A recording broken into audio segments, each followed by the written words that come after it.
नमस्कार दोस्तों, मेरा नाम सीमा शर्मा है और मैं आज हमारी हिंदी की पाठ्य पुस्तक आरोह भाग 2 के काव्य खंड की कविता पतंग की व्याख्या के ऊपर चर्चा करूंगी।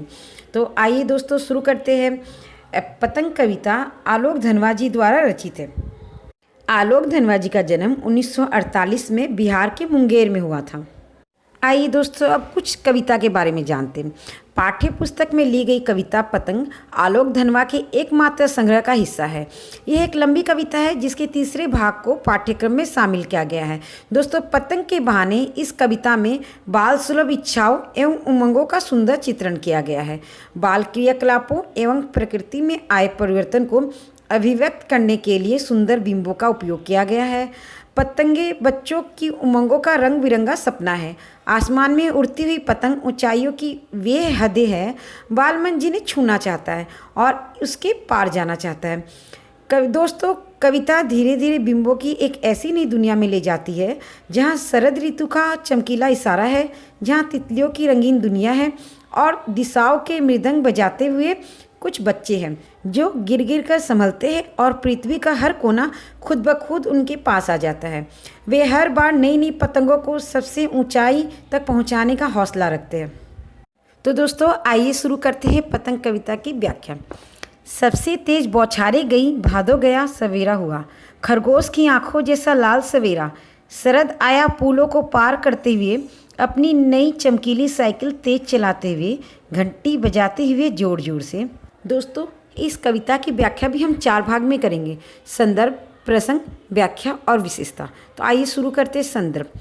प्रस्तुत काव्यांश हमारी पाठ्य पुस्तक आरोह भाग 2 में संकलित कवि आलोक धनवा की कविता संग्रह दुनिया रोज बनती है कि पतंग शीर्षक कविता से लिया गया है। प्रसंग: कवि वर्षा के बाद की शरतकालीन प्रकृति का वर्णन करते हुए पतंग उड़ाने वाले छोटे बच्चों की उमंग, आशा और साहस का सुंदर वर्णन करते हैं। व्याख्या: प्रस्तुत काव्यांश के माध्यम से कवि कहते हैं भादों का महीना जा चुका है, मतलब बहुत तेज बारिश का मौसम जा चुका है और अब शरद ऋतु आई है। यह ऋतु इतनी उजली थी मानो अंधेरे के बाद सवेरा हो गया हो। शरद ऋतु की सवेरे की लालिमा खरगोश की आंखों की तरह लाल थी। यहाँ शरद ऋतु की तुलना साइकिल चलाने वाले बालक से की गई है।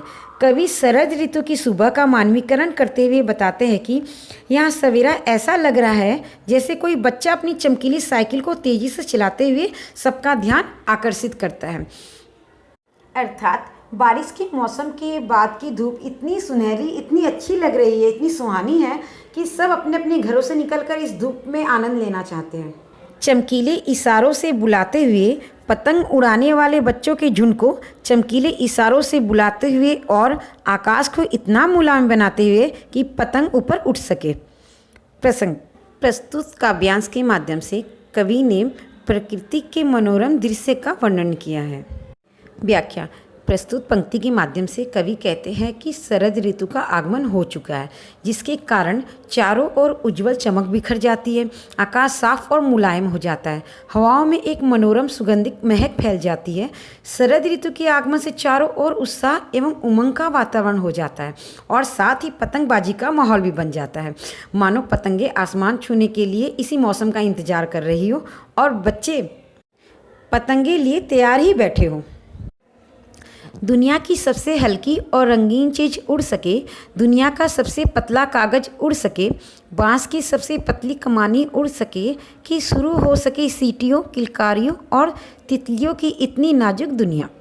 प्रसंग: प्रस्तुत काव्यांश के माध्यम से कवि ने पतंग की विशेषताओं का वर्णन किया है। व्याख्या: प्रस्तुत काव्यांश के माध्यम से कवि कहते हैं कि पतंग दुनिया की सबसे हल्की, पतली, रंगीन चीज़ है और जो पतंग के बीचों बीच जो बांस की कमानी होती है वो भी बहुत ही पतली होती है।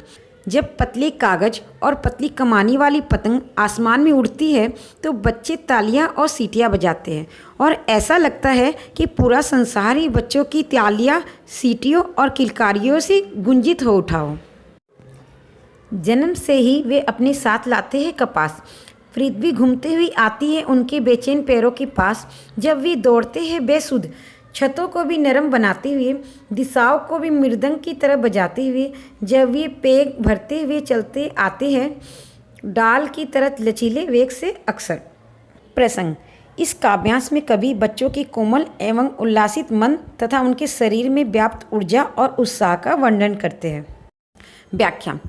प्रस्तुत काव्यांश के माध्यम से कवि कहते हैं, बच्चे तो जन्म से ही कपास के समान कोमल भावनाएं और लचीला शरीर लिए होते हैं।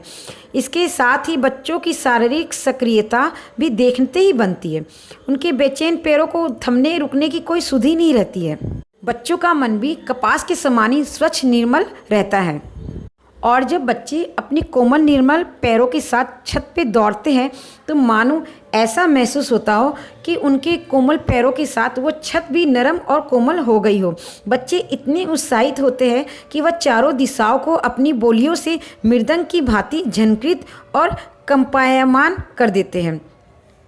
बच्चे छतों के खतरनाक किनारों पर पतंग उड़ाते हुए भी ऐसी गतिविधियां करते हैं मानो वो किसी पेड़ की डाल से लटककर लचीली गति से झूला झूल रहे हो।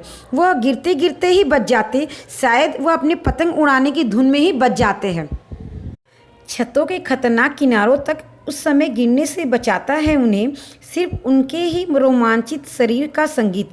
पतंगों की धड़कती ऊंचाइयां उन्हें थाम लेती है महज एक धागे के सहारे। पतंगों के साथ साथ वे भी उड़ रहे हैं अपने रंध्रों के सहारे। प्रसंग।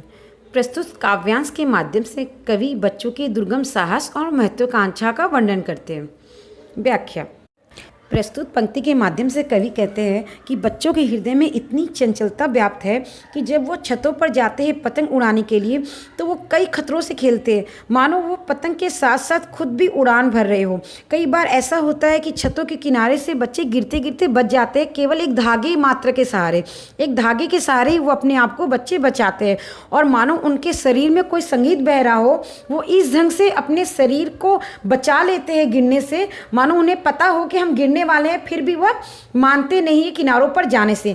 पतंग ऊंचाई लेती है, इसके साथ साथ बच्चों की हृदय की भावना भी उड़ने लगती है और बच्चों को देखकर ऐसा महसूस होता है कि वो खुद भी उस पतंग के सहारे आसमान की ऊंचाइयों तक उड़ना चाहते हैं। अगर वे कभी गिरते हैं छतों के खतरनाक किनारों से और बच जाते हैं तब तो और भी निडर होकर सुनहले सूरज के सामने आते हैं। पृथ्वी और भी तेज घूमती हुई आती है उनके बेचैन पैरों के पास। प्रसंग। इस पंक्ति के माध्यम से कवि बच्चों के दुर्गम साहस और महत्वाकांक्षा का वर्णन करते हैं। व्याख्या। प्रस्तुत काव्यांश के माध्यम से कवि कहते हैं कि बच्चे जब पतंग उड़ाते हैं तो मानो उनकी भावनाएं, उनकी आकांक्षाएं भी पतंग के साथ उड़ रही हो और वह उसे पाने के लिए ललायित हो। आगे कवि कहते हैं कि पतंग उड़ाने वाले बच्चे पतंग के साथ साथ ऐसा महसूस करते कि मानो वह खुद भी उड़ रहे हो। ऐसे तो पतंग उड़ाने वाले बच्चे जल्दी नहीं गिरते हैं, फिर भी कभी कभार ऐसा दिखा जाता है कि बच्चे पतंग उड़ाते उड़ाते छत से गिर जाते हैं और जब वो गिर कर संभल जाते हैं तो पहले से भी ज़्यादा निडर हो जाते हैं और भी लचीले हो जाते हैं, मानो अपने पैरों से ही पूरी पृथ्वी नाप लेना चाहते हो। तब वह सुनहरे सूरज की तरह अर्थात खिले हुए निडर होकर बेखौफ होकर जो चमक होती है उन बच्चों में, वह अलग ही देखने लायक होती है। मानो उनका मुकाबला कोई भी नहीं कर सकता। उन्हें ऐसा महसूस होता है कि जैसे हमारे हृदय से सारा डर निकल गया हो। दोस्तों, इस पाठ से संबंधित आपको कोई भी प्रश्न, उत्तर, कुछ व्याख्या के बारे में पूछना हो तो आप कमेंट करके मुझसे पूछ सकते हैं, मैं जवाब ज़रूर दूंगी। और डिस्क्रिप्शन में जाके मेरा व्हाट्सअप नंबर दिया हुआ है, उसमें आप देख सकते हो, व्हाट्सअप कर सकते हो, मुझसे बात कर सकते हो, मैसेज भी कर सकते हो। मैं आपके सभी प्रश्नों का उत्तर ज़रूर दूंगी।